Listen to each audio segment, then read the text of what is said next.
오늘은 평소에 하던 사도행전 강의를 잠깐 멈추고 성탄 본문을 좀 보겠습니다. 이미 누가복음 우리 강의를 했지만은 이 본문은 우리가 성탄절을 맞이해서 봐야 할 아주 중요한 본문이기 때문에 잠깐 사도행전 강의를 멈추고 받아들임이라는 제목으로 누가복음 1장 26에서 38절을 보도록 하겠습니다. 제목이 받아들임이에요. 누가복음 1장 26절을 보시겠어요? 여섯째 달에 이렇게 돼 있죠. 여섯째 달은 뭘까요? 예수님의 오심을 예비하는 광야에 외치는 소리. 세례 요한이 잉태된 지 여섯째 달 만에 이제 예수님도 마리아의 뱃속에서 잉태가 되신 거예요. 어떤 남녀의 연합으로 동침으로 잉태된 게 아니라 성령으로 잉태되었습니다. 천사 가브리엘이, 우리가 가브리엘의 오보에 듣잖아요. 주로 성경에서 가브리엘은 메신저, 소식을 전하는 자예요. 가브리엘이 하나님의 보내심을 받아 갈릴리 나사렛이라는 동네에 가서 여러분께 질문합니다. 갈릴리 나사렛은 이스라엘이 이렇게 길거든요. 강원도처럼 길어요. 경상남북도처럼 길단 말이죠. 북에 있을까요? 남에 있을까요? 북쪽에 있어요.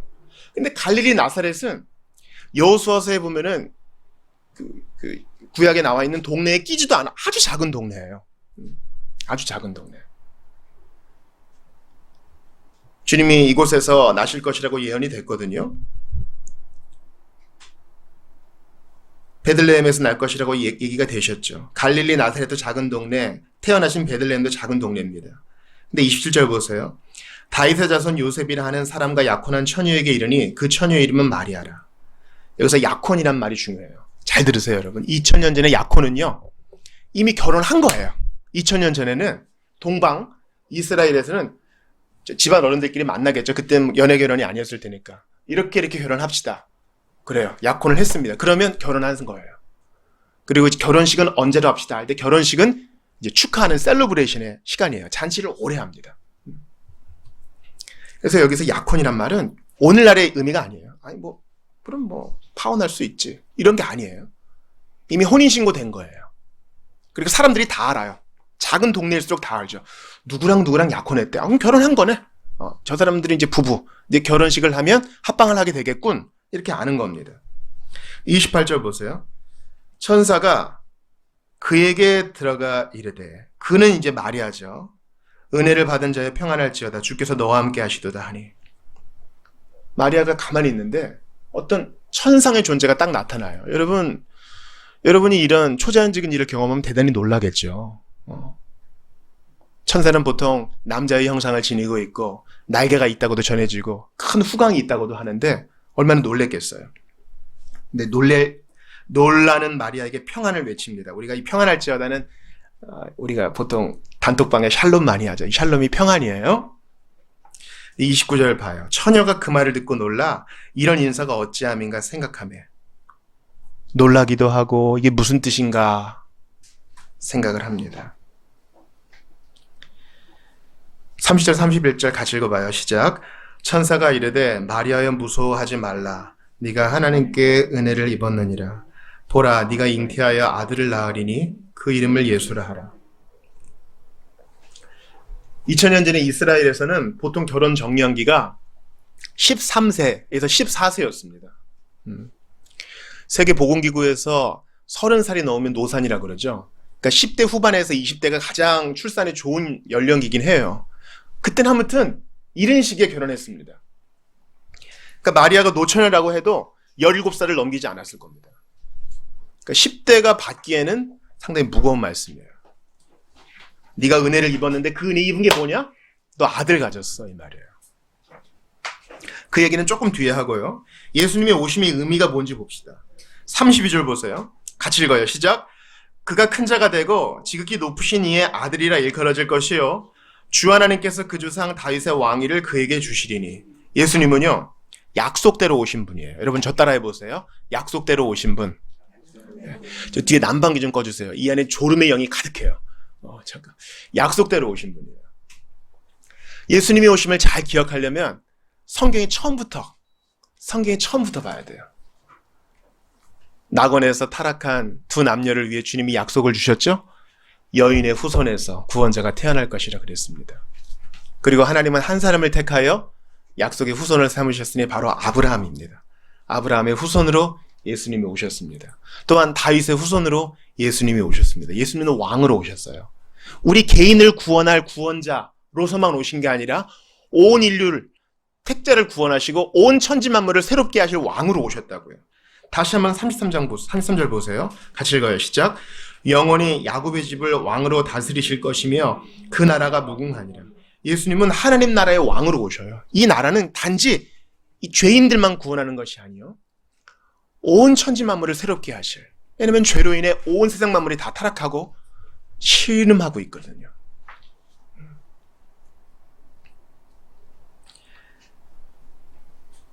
여하튼 이 큰 말씀을 마리아가 듣는데 마리아가 정신이 없겠죠. 뭐 천상의 존재가 눈앞에 나타난 것도 정신이 없는데 내가 임신을 한다니, 그리고 그가 왕이라니 정신이 없어요.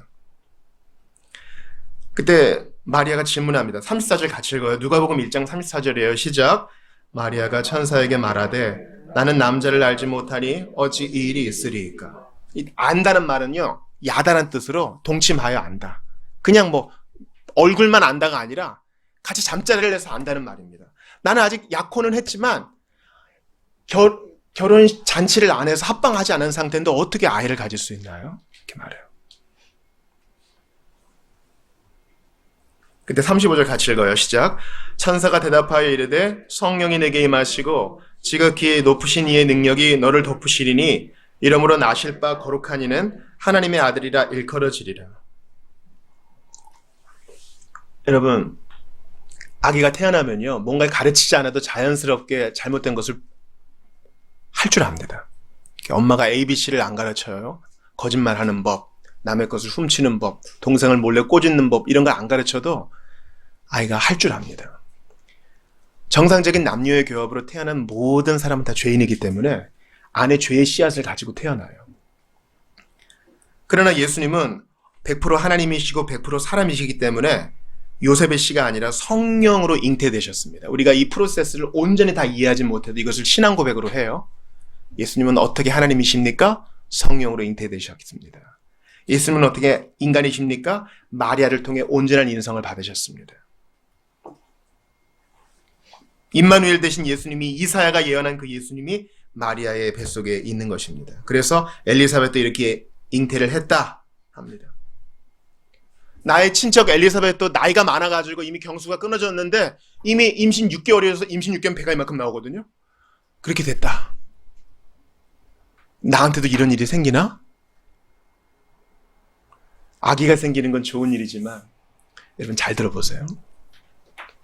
구약 성경을 좀 아시는 분들은요, 결혼 전에, 합방 전에 처녀가 임신하면 어떻게 되는지 아세요? 레위기에서는 그걸 뭐라 그럴까요? 결혼이 무효가 되거나 지창금을 잃어버리거나 신부가 죽임을 당할 수도 있어요. 평생 미혼모를 살 수도 있어요. 오늘의 입장으로 보면 뭘까요? 야, 갑자기 애가 들어서서 내 인생 쫑났다, 이렇게 생각할 수 있지 않겠어요?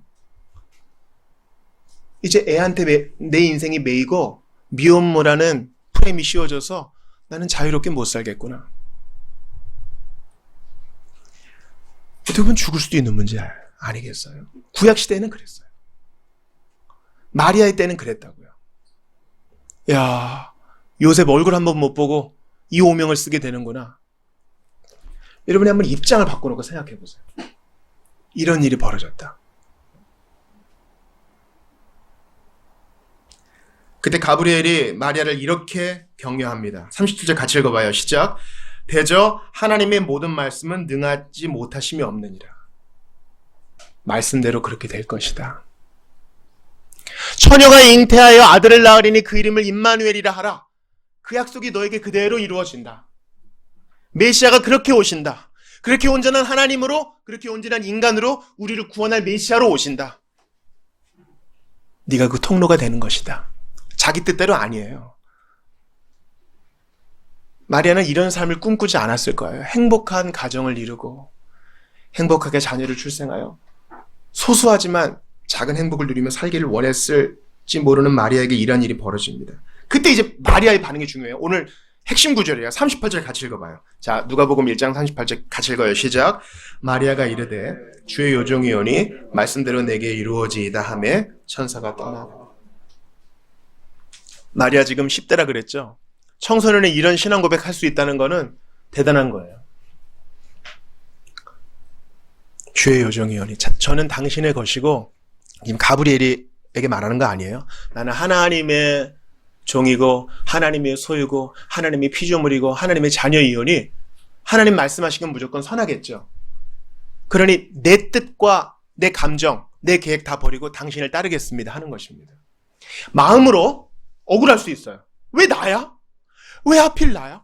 왜 이런 일은 왜 나한테만 생기지? 그렇게 할 수 있어요. 그러나 하나님을 따르는 삶은 그 모든 감정과 나의 계획과 뜻을 다 뒤로 하고 하나님 말씀을 선하시니 그대로 따르겠습니다 하는 것입니다. 당장 나한테 떡으로 느껴지지 않아도, 잘 들으세요.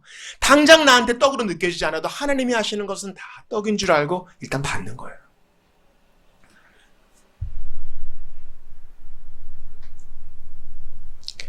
제대로 된 부모라면 자녀에게 자 먹어 하고 돌덩이를 주지 않겠죠. 떡을 주겠죠. 예수님이 하신 말씀이에요. 당장에 볼 때는 돌처럼 보이지만 하나님이 하신 모든 일은 선하기 때문에 떡으로 받는 것입니다. 여러분 잘 들어보세요. 우리는요, 우리가 기준이 될 때가 되게 많아요. 우리가 기준이 될 때가 대단히 많다고요. 왜 하나님은 자기 멋대로 해? 우리한테 상의도 하지 않고 왜 자기 뜻대로 다 하셔? 여리고 있는 사람들 왜 다 죽이라 그래? 아니 그 많은 사람이 있는데 왜 아브라함만 택해? 이런 질문이 나오는 이유는 내가 기준이 되기 때문이에요. 그러나 잘 들으세요. 선하고 옳다는 것은요, 내가 기준이 아니라 하나님이 하시는 것이 선하고 하나님이 하시는 게 옳은 거예요. 왜냐하면 그분은 거룩하시고 악이 조금도 없으시기 때문에. 우리는요, 날 때부터 굽어있기 때문에 우리가 판단하는 것이 선하지 않고 공의롭지 않을 때가 많아요. 이해가 되세요? 이 세상에 순전하고 정의로운 존재가 딱 한 분 있다고 생각해 보세요. 그 존재가 너무나 선하고 너무나 정의로워요. 그러면 그 존재로부터 나오는 모든 것은 다 선하고 공의롭겠죠. 이해가 되세요? 이건 우리 사유로만 판단할 수밖에 없어요. 우린 그런 존재를 본 적이 없으니까. 근데 만약에 순전하고 공의로운 존재가 있으면 그분이 하는 모든 일은 다 옳고 선하겠죠. 그런 거예요. 그래서 출애굽기에서 여호와는 질투하는 하나님이라 그럴 때 하나님 삐지는 거야? 하나님 그런 악한 분이야? 그렇게 얘기할 수 없어요. 그분은 선하고 공의로우니까. 그래서 마리아는 하나님이 하시는 일이 내가 지금 이해는 안 돼. 어떻게 될지 가늠할 수도 없어. 결말이 어떻게 될지도 몰라. 그러나 하나님이 하시는 일은 모두 선하고 아름답고 공의로우니까 아멘으로 받는 거예요. 이게 우리가 받아야 될 성도의 태도입니다. 그래서 오늘 설교의 제목이 뭐예요? 받아들임이에요. 여러분 따라해보세요. 받아들임. 이거를 교회용어로 따지면 순종이 되겠죠. 제가 아까 그랬죠. 주님 안에서 나이 먹어가는 것은 좋은 일이라고요. 세상의 방식은요, 야, 너 왜 그렇게 가만히 있어? 뭐라도 해. Just do it. 다 네 것이 될 수 있고, 원하는 것은 무엇이든 얻을 수 있고, 뜻하는 것은 모두 다 가질 수 있어. 이거 희망 고문이에요. 그렇게 안 돼요, 여러분. 하나님이 우리에게 정해주신 분기단에서 우리는 누릴 수 있는 거예요. 하나님이 주시는 거 다 떡으로 받아야 된다 그랬죠. 그러려면 어떻게 해야 돼요? 내가 돌처럼 보이는 것도 받아들여야 돼요. 하나님이 나한테 좋으라고 주시는 거겠지. 10대 마리아를 보세요. 갑자기 애가 들어섰어요.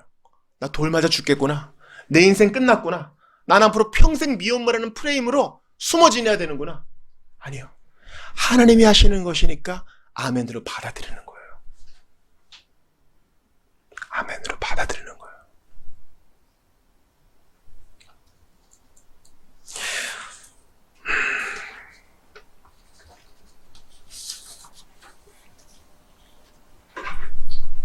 저희 손이처남 자비교회에서 첫 장례로 돌아가신 분인데요. 그분이 다리를 잘 놔주셔서 지금까지 이 장소에서 AA 모임이 이루어지고 있습니다. AA 모임은 여러분들 아시다시피 익명의 알코올 중독자들의 모임인데 그 배경이 다분히 신앙적입니다.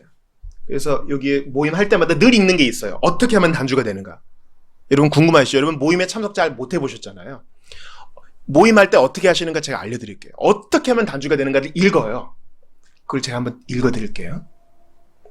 여기서 신이라고 번역된 건 제가 하나님으로 바꾸어 읽어드릴게요. 어떻게 하면 단주가 되는가? 발췌해서 읽어드립니다. 우리가 다루고 있는 알코올은 교활하고 당황하게 만들며 강력하다는 사실을 명심해야 한다. 도움 없이는 도저히 어쩔 수가 없다. 그러나 모든 힘을 가지고 있는 분이 계시니 그분이 바로 하나님이시다. 당신이 지금 그분을 발견하기를 바란다. 모임에서 하는 거예요. 여기 회복의 프로그램으로 제한되어 우리가 받아들인 단계들은 다음과 같다. 제가 이 받아들임이란 제목을 표절한 걸 아시겠죠? 1단계. 우리는 알코올에 무력했으며 우리의 삶을 수습할 수 없게 되었다는 것을 시인했다. 신자의 삶이랑 똑같아요. 우리는 우리의 죄를 어떻게 할 수 없고 내 스스로는 이 문제를 해결할 수 없다는 것을 안 거예요. 2단계. 우리보다 위대하신 힘이 우리를 본정신으로 돌아오게 해줄 수 있다는 것을 믿게 되었다. 이 모임 때 하는 거예요. 3단계. 우리가 이해하게 된 대로 그 하나님의 돌보심에 우리의 의지와 생명을 맡기기로 결정했다. 5단계.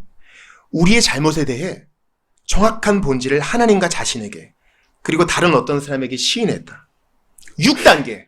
하나님께서 이러한 모든 성격상 결점을 제거해 주시도록 완전히 준비했다. 7단계. 겸손하게 하나님께서 나의 단점을 없애주기를 간청했다. 쭉 넘어가서 11단계. 기도와 명상을 통해 우리가 이해하게 된 대로의 하나님과 의식적인 접촉을 증진하려고 노력했다. 그리고 우리를 위한 그의 뜻만 알도록 해주시며 그것을 이행할 수 있는 힘을 주시도록 간청했다. 12단계. 이러한 단계들의 결과 우리는 영적으로 각성되었고 알코올 중독자들에게 이 메시지를 전하려고 노력했으며 우리의 일상의 모든 면에서도 이러한 원칙을 실천하려고 했다. 회개와 전도까지 이어지지 않습니까? 사랑하는 여러분, 죄는 중독이에요. 현대인에게 죄라는 것을 잘 이해시키려면 아마 중독으로 번역해야 될 것이라고 팀 켈러가 제안했는데 아주 좋은 번역입니다. 우리가 구원받으려면 우리의 본 모습을 받아들여야 돼요. 회피하면 안 돼요, 여러분. 회피하면 안 돼요. 어떤 문제가 딱 있을 때 그것을 직시해야 해결할 수 있어요. 내 문제가 있을 때 그것을 객관적으로 딱 놓고 내 문제를 봐야 직시해야 해결할 수 있어요. 그것을 자꾸 회피하죠. 회피하는 사람들이 있어요. 그러면은 제일 마지막에는 회피로 자살까지밖에 갈 게 없어요. 죽음으로만 가는 거예요. 이건 제가 얘기한 게 아니라 오 박사가 얘기한 거예요. 회피의 궁극점 죽음이에요. 그러니까 직시해야 살 수 있어요. 직시한다는 말은 내 모습 그대로 받아들이는 거예요. 또한 하나님의 인도함을 받는 것도 받아들임의 단계가 있어요.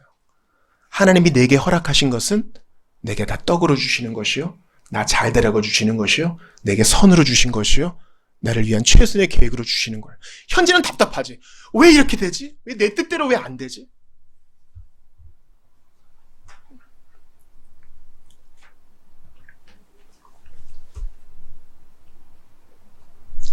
여러분, 어제 정준이 왔어요.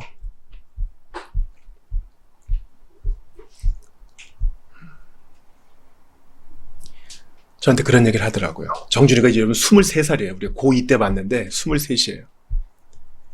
기도 제목이 뭐니? 왜 내 뜻대로 이렇게 안 될까? 이런 기도 제목이 있대요. 제가 그랬어요. 우리 뜻대로 되면 큰일 난다 그랬어요. 여러분, 세상이 우리 뜻대로 되면 큰일 나요, 정말. 난리 나는 거예요. 우리가 항상 좋고 선하고 공명전대하고 공의로운 뜻만 가지지 않기 때문에 그래요. 막 칼부림 나고 난리 날 거예요. 세상이 뒤죽박죽이 될 거라고.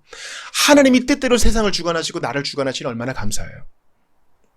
그래서 받아들이라 그랬어요. 내게 주어지는 상황, 최선을 다하되 안 되는 것들, 하나님의 뜻이 있음을 믿고 받아들여야 돼요. 우리가 생각보다 대단히 미약한 존재입니다. 여러분, 그래서 예수님의 이러한 오심은 마리아의 받아들임으로 인하여 예수님이 오신 이 좋은 소식을 우리가 복음이라 그러죠. 따라해 보세요. 복음. 복음을 기쁜 소식이라 그러죠. 우리가 복음 하지만 여러분의 복음은 다 따로 있을 거예요. 세상이 말하는 복음이 있어요. 세상이 말하는 복음 뭡니까? 취업이 됐다는 복음. 월급이 올랐다는 복음. 결혼을 하게 되었다는 복음. 고백을 받았다는 복음. 그러나 이 모든 것은 한시적입니다. 진짜 기쁜 소식은 바로 우리의 영혼의 문제를 해결하시고 온 세상을 회복시키기 위해 예수님께서 낮고 낮은 자리에 오셨다는 것이 바로 복음입니다. 모든 사람이 다 죄인이기 때문에 이것은 모든 사람에게 다 해당됩니다. 모든 사람이 다 세상의 신음을 경험하고 있기 때문에 모든 사람에게 복음입니다. 여러분 보세요. 지구 한구퉁이에서 전쟁만 나도요, 우리가 다 이 어려움을 겪고 있잖아요. 물가가 오르고 부산 2배나 되는 사람들이 실향민이 됐다면서요? 그런 거예요. 예수님이 오셔서 회복시키셔야 되는 것입니다. 이제 받아들임 마지막 결론을 내리겠습니다. 예수님의 받아들임을 한번 생각해 보세요. 예수님의 받아들임. 여러분 가끔 식당에서 이런 소리를 들어요. 내가 이런 대우 받으려고 이 돈 내고 이 밥 먹는 줄 아냐고. 그렇게 억울함을 토하시는 분들이 종종 서비스 현장에서 있는 것 같습니다. 우리가 잠깐 하대를 당해도요, 억울해요. 누가 나에게 대우하는 것이 좀 나를 무시한다고 느끼면 화가 난다고요. 내가 그래도 사회적 지위가 이렇게 있고 내가 이렇게 좀 배운 사람이고 내가 그래도 여태까지 열심히 살아왔는데 나를 이렇게 대우해? 우리가 울컥할 때가 있지 않습니까? 근데 예수님의 받아들임을 생각해 보세요. 삼위 하나님 중에 인간이 되신 분은 오직 성자 예수님밖에 없죠. 그죠? 그걸 받아들이는 게 쉬웠겠어요, 여러분? 아니, 그분은 하나님이시니까 다 쉬웠을 거야. 그렇게 생각하지 말고요. 한번 그분의 입장에 한번 되어보자고요. 여러분, 우리가 해외여행 갈 때요, 좋은 나라 가면 다 좋죠. 좋은 나라 가면 모든 게 다 편해요. 그러나 인도나 아프가니스탄이나 후진국이라고 여겨지는 아프리카의 나라에 한번 가보세요. 그 숙소를 받아들일 수 있겠어요? 베드버그라고 있어요. 제대로 살균하지 않고 제대로 청소하지 않으면은 베개나 이런 시트에 벌레들이 있거든요. 베드버그에 다 물려가지고 화가 나겠죠. 그거 받아들이기 힘들어요. 예수님이 이 땅에 오신 것은요, 그런 것을 받아들인 이상인 것입니다. 하나님이 인간의 몸을 입으신다니요. 상상도 못할 일이에요. 여러분, 그분은 우리처럼 태어나 보셨어요. 날 때부터 고난의 시작인데 태어나 보셨고 죽어도 보셨어요. 맞아도 보셨고 피도 흘려 보셨어요. 거절도 당해 보셨고 목마른 게 뭔지도 아세요. 배신이 뭔지 아시고 없는 게 뭔지 아세요. 가난한 집 아들이잖아요. 가난한 집 큰아들. 그래서 우리를 이해할 수 있어요. 왜냐하면 예수님이 그걸 다 받아들이셨기 때문에. 그럴 의무가 없어요, 예수님이. 우리가 예수님께 뭐 돈 10,000원 꿔줘봤어요? 예수님은 그럴 의무가 없어.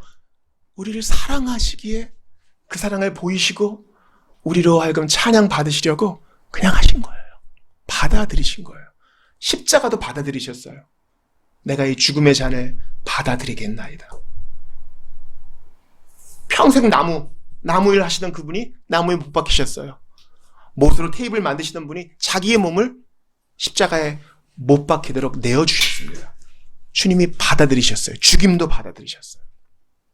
십자가와 벌거벗음도 받아들이셨어요. 그래서 우리가 구원받아 여기까지 온 거예요. 그러니 이걸 우리한테 잘 적용해야 돼요. 우리의 최선으로 되어지지 않는 상황 가운데 하나님의 최선을 받아들이십시다. 지금은 이해되지 않아도 하나님의 크신 뜻이 있음을 믿고 받아들이십시다. 마리아 보세요. 마리아가 어떻게 받아들였어요? 빌립보서 2장 말씀 그대로 받아들였죠. 아무것도 염려하지 말고, 염려하지 않고 오직 모든 일에 기도와 간구로 주의 뜻대로 되어지이다. 저는 주님의 요정이오니 말씀대로 되어지이다. 오직 기도와 간구로 너희 구할 것을 하나님께 아뢰라. 그 다음 뭐예요?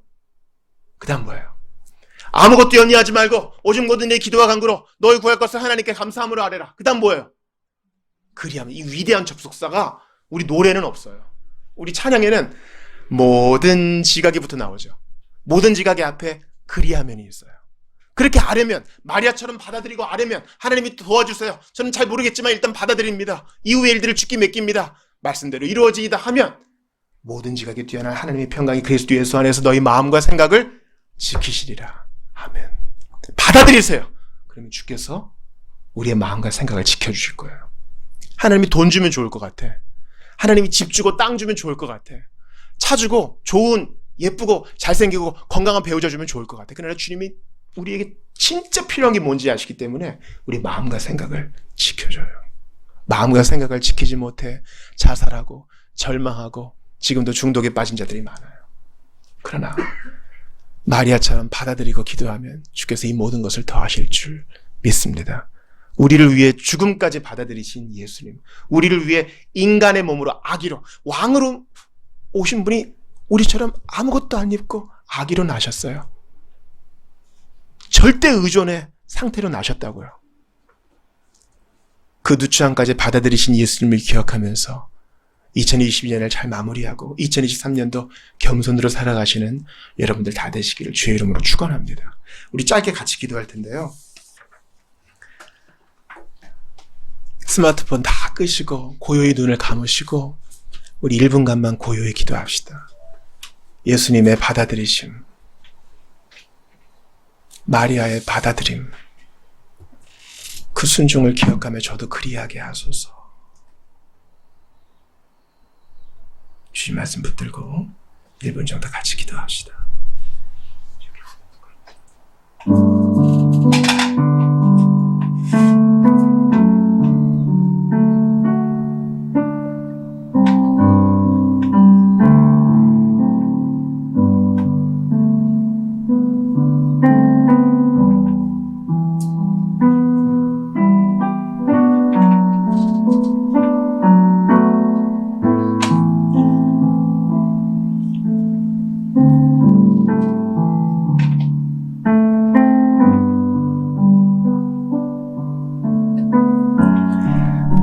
마리아처럼 받아들이게 하소서. 예수님의 받아들이심을 기억하며 겸손히 저희도 주님 따르게 하소서. 당장 이해되지 않아도 아버지가 주시는 건 다 떡이고 다 아린 것을 기억하며 다 좋은 것임을 기억하며 우리가 최선을 다해도 바뀌어지지 않는 상황 속에서도 주님의 최선을 믿고 일단 아멘으로 받아들이게 하소서. 그리하면 모든 지각이 뛰어난 하나님의 평강이 그리스도 예수 안에서 우리 마음과 생각을 지키실 줄 믿습니다. 당장 그렇게 느껴지지 않아도 감사함으로 받아들이는 우리 모두가 되게 하여 주시옵소서. 이 시간 성찬 받고자 합니다. 주께서 예비하시는 종을 더하여 주시옵소서. 우리를 위해 성육신을 받아들이시고 그 말구유도 받아들이시고 가난한 집에 태어나신 것도 받아들이시고 인간의 몸으로 나시는 것도 받아들이시며 십자가의 죽음까지 받아들이신 우리 구주 예수님 이름으로 기도드리옵나이다. 아멘.